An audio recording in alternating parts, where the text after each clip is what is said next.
दोस्तों बहुत बहुत स्वागत है आप सभी का मेरे YouTube चैनल पर।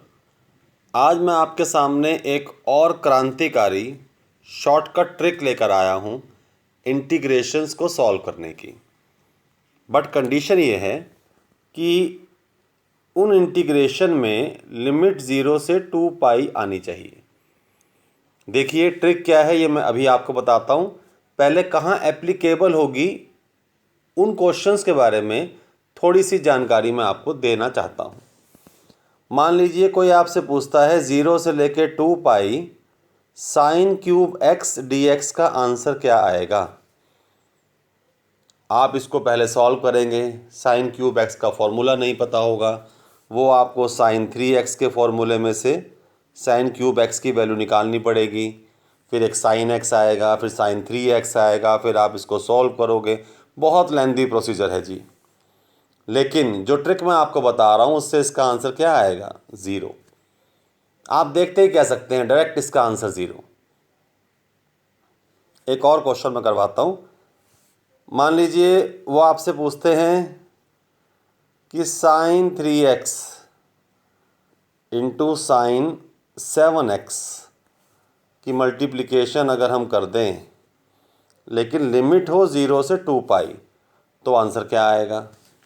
अब आप सोचेंगे कि 2 से मल्टीप्लाई करें, 2 से डिवाइड करें, कोई फॉर्मूला बनाएं 2 साइन ए साइन बी का, लेकिन नहीं जनाब, इसका आंसर भी 0 आएगा।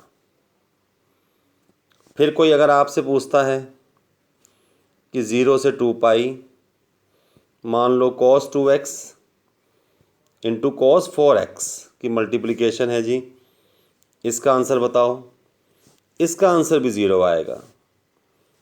हैरान होने वाली बात नहीं है, जब आप इसको सॉल्व करेंगे तो 0 ही मिलेगा। कोई आपसे कहता है 0 से 2 पाई cos 2x into sine 3x, लो जी, एक cos हो गया एक साइन हो गया, लिमिट है 0 से 2 पाई, इसका आंसर भी 0 आएगा। मतलब ये कि अगर लिमिट 0 से 2 पाई है तो चाहे साइन साइन का पेयर हो, कॉस कॉस का पेयर हो, कॉस साइन का पेयर हो, साइन क्यूब हो, कॉस क्यूब हो, इन सब के आंसर आपको 0 ही मिलेंगे। बट कंडीशन ये है कि जो साइन साइन का पेयर है उनके कॉफिशिएंट सेम नहीं होने चाहिए। ये 3 है तो ये 7 है, ये 2 है तो ये 4 है, ये 2 है तो ये 3 है। अगर ये दोनों सेम हो गए तो आंसर 0 नहीं आएगा, फिर कुछ और आंसर आएगा।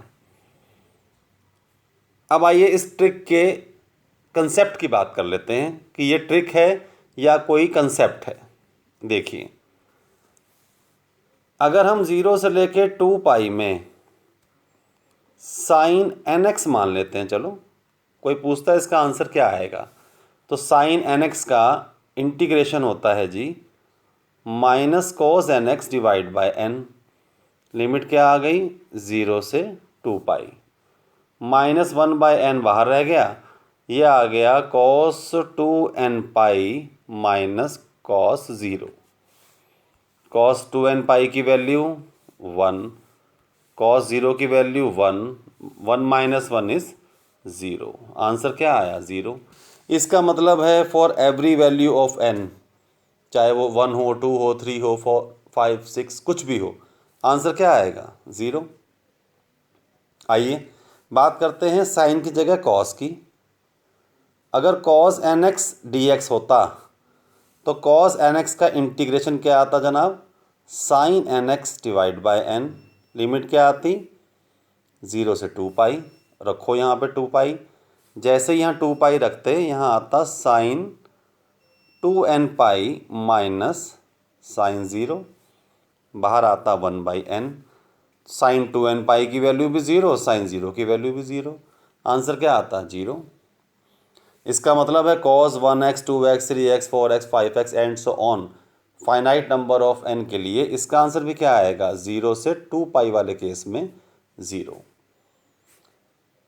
अब बात करते हैं जहाँ पर हमने साइन साइन और कॉस साइन की मल्टीप्लाई करी।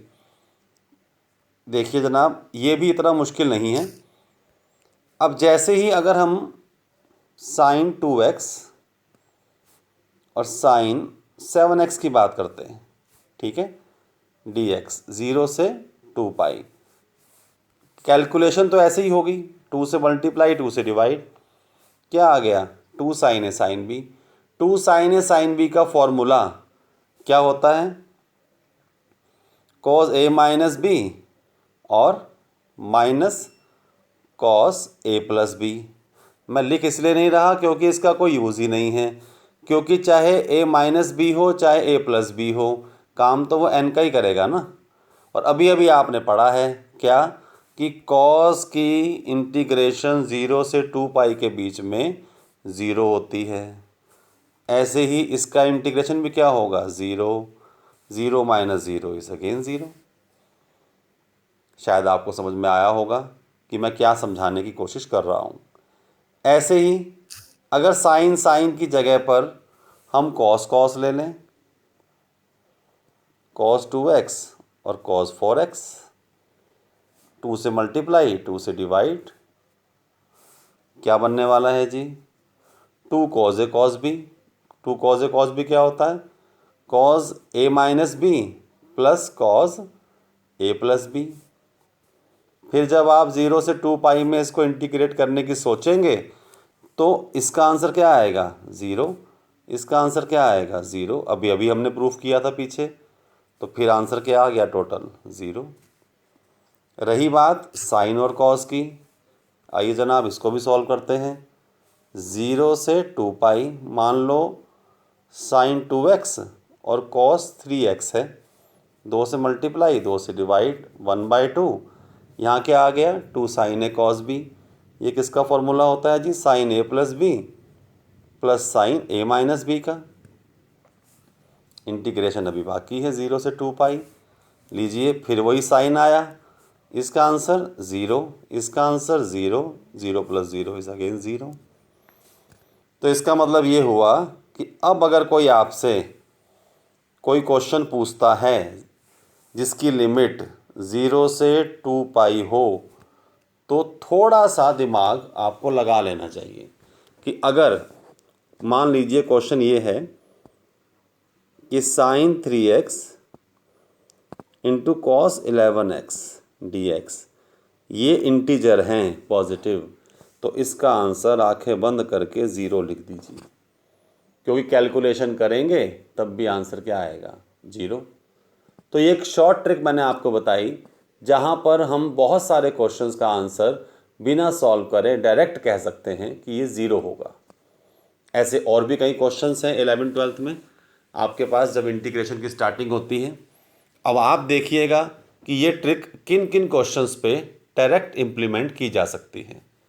अगर आपको ये ट्रिक पसंद आई हो, मेरा लेक्चर समझ में आया हो, तो प्लीज़ मेरे चैनल को सब्सक्राइब कीजिए, मैक्सिमम शेयर कीजिए, लाइक कीजिए। बहुत बहुत धन्यवाद।